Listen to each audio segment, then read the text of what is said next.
I have been contemplating the idea of investing in real estate, but quite honestly, I am a little bit afraid because I've heard so many stories of people whose investment have gone south because they have an unexpected expense and everything just went downhill for them.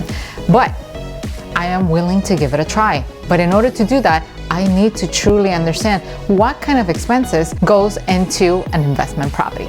If that's the dilemma that you are facing, well, let me tell you, you came to the right episode because we're gonna cover that today. Hello everyone, and welcome back to another episode. For those who are tuning in for the first time, this is your channel for real estate education. So today we're going to talk about the expenses that you need to consider before you dive into an investment property. And for that, what we're going to do, we're going to go straight into the board. So what we're going to do today, we are going to divide the expenses in three different categories. So we have the financial expenses, we're gonna have the operating expenses over here, and we're also going to have business expenses. Now, before we dive in any further into any of these categories, I first want you to understand something, because some people have the luxury to be able to invest in cash, but some others, most of us, will have to, use a mortgage in order to invest in real estate. So a mortgage is considered an expense, but not the entirety of the mortgage. So the way the mortgage works is that every time you make a payment, I'm going to use the corner right here, every time you make a payment, you are paying principal and you're paying interest. So some mortgages will include property taxes, they will include insurance, which is what they call escrow, but for the purpose of today's episode, we're only going to focus on principal and interest. So let's say, for example, you can be paying $1,000 towards a mortgage payment, but out of that $1,000, only $100 is going to go towards the principal and $900 could go towards the interest, right? Now, which of these two, principal and interest, is considered an expense in your investment portfolio? Well, definitely not the principal. But why is the principal not considered an expense? Well, because it is a repayment of a debt. It's something that you acquire and now you have to give it back. But interest, on the other hand, is a cost. It's the cost of doing business, because in order for you to get access to a mortgage, in order for you to get access to money to invest in real estate, you have to create a win-win situation for the bank, for the lender, and that's via interest rates. If they're lending you money and they don't have the option to use that money to do anything else, well, they want to make sure that they're also reaping the benefits of that investment, and that's why they get to charge interest. So that starts our list, and the financial expense that you have when you invest in property will be interest rates. So we have interest, and that's the only item that will fall into the financial category. Now, let's move on to the operating category. So among the operating expenses, you will have maintenance. So let's say, for example, you have a building complex and you have to clean up common areas. You have to clean up the aisles, you have to clean the benches. If you have something like that, you have to cut the grass, you have to do snow removal. So all of that is considered a maintenance expense. You will also have to worry about property management fees, right? Unless you manage the property yourself. But if you are investing long distance, or maybe you're a busy person because you have other things to worry about and you don't mind investing in a property management, that's another fee that you're gonna have to take into consideration. And that could vary somewhere between 6% to 12, sometimes even 15%, depending on where you are located or where your investments are located. And by percent, I mean the percentage of the rent. Now, moving along with the list, another expense that you should take into consideration are utilities.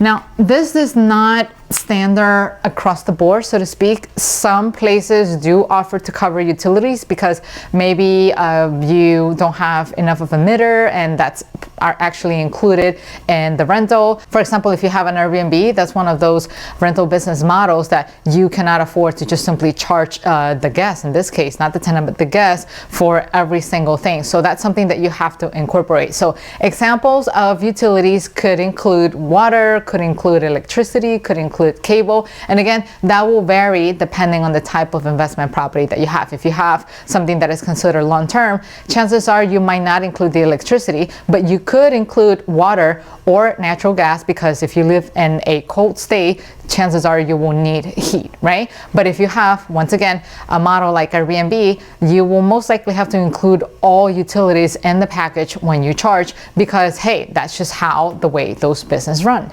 Another item you should consider is a vacancy rate. And again, this can vary depending on the type of investment that you have. However, the ballpark of the vacancy rate that most people use, assuming all factors remain normalized and you have no surprises, is usually 5%. But if you have a model, let's say for example like an Airbnb, or if you have your rentals in one of the lowest income area that require let's say more management intensive work to manage your tenant, then typically the vacancy rate can go higher, sometimes even 10, 12, sometimes even up to 15%. If you have one of those, let's say for example, seasonal rental portfolios, like let's say for example, if your main attraction in the area, if you have an Airbnb, it's a ski resort, chances are you might not have anything going on in the summer unless they use the same resort and they turn that into something else. But if they don't, then chances are the summer months could be a slow month for you. And that's when the vacancy rate has to be factored into your calculation. So that way you know what to expect and how to accommodate your expenses accordingly, so that you can maneuver throughout those couple of vacant months until the next batch of guests or the next batch of tenants come your way. And lastly, under operating costs, there's also repair. So let's say for example, sometimes you have to do repair because hey, something break, maybe the plumbing break, maybe something happened with the air conditioning, whatever. However, it's just part of doing business, right? Now, that's all I have for operating. Let's just move on to the business expenses. But before we do that, if you're enjoying this episode, do not forget to hit the like button right here so that you can help this episode rank and help others like you looking for information of this kind. And if you're enjoying it a lot and you can think of a person who could benefit from this type of information, feel free to share the love and share the episode with them. Now, back to the board. What could possibly be a business expense? So let's assume that you decided to put your properties into an LLC. So an LLC in and itself has fees that you have to pay. One of them is the registered agent fee, which is a fee that you have to pay to use the address of a office in order for you to be able to have access to an LLC in the event that you are actually renting out of state. So let's say, for example, I live in New York and I have my rental properties in Florida. Because I have properties in Florida, I decided to open my LLCs in Florida. But I cannot open an LLC in Florida using my New York address. I have to have a Florida address. And for the most part, you definitely don't want to use the address of your property because you don't want your tenant having access to that type of information. So in order to do that, what you do is that you pay a fee for a registered agent so you can use their address and create your LLC. So we have two fees. The LLC, it will cost you money to create. We also have the registered agent, and we also have yearly renewal fees. So yearly renewal fees, and the renewal fees, they vary per state. So depending on the state that you're in, you might have to pay more or less. And in addition to that, you also have to pay business taxes. So we have business taxes. That is also another expense, which by the way, I forgot to include those in here. We're gonna add that as operating taxes because hey, we all have to pay our property taxes. So taxes here, that's just for the property, and we also have business taxes over here because that is the cost of doing business. And if you're looking for ways to do the right calculation, incorporate all of these expenses together into a one-stop shop, so that way you can figure it out whether you're making the right investment or not, or the right move for you or not. Well, let me tell you, I put together a nice webinar for you. It is free of charge so that you can learn how to do it. All you have to do is to access this link right here.